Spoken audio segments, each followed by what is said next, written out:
hinding hindi ako magpipigil. Tataya lahat, hindi magtitipid. Gagawin ang dapat kong gawin.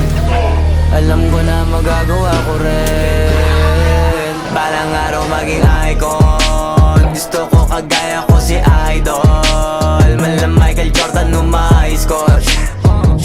Kilalang magaling pagdating sa ring. Balang araw maging icon. Gusto ko kagaya ko si Idol.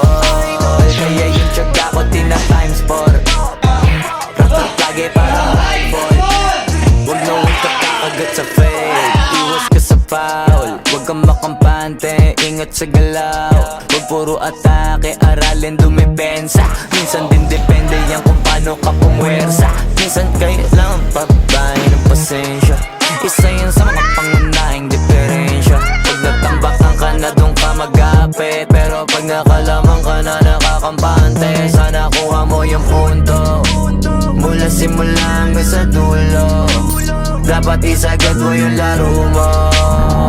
Dapat lagi nakatuto kada minuto. Parang araw maging icon. Gusto ko kagaya ko si Idol. Malam Michael Jordan score.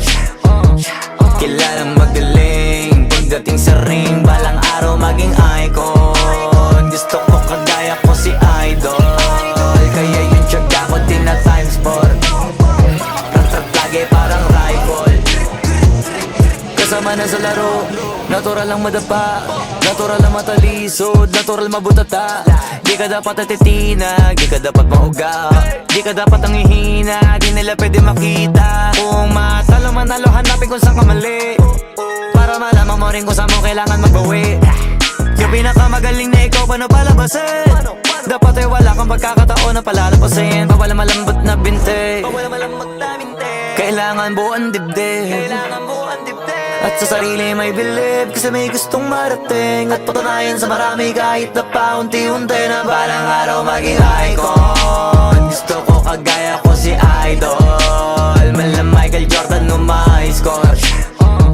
Kilalang magaling pagdating sa ring. Balang araw maging icon.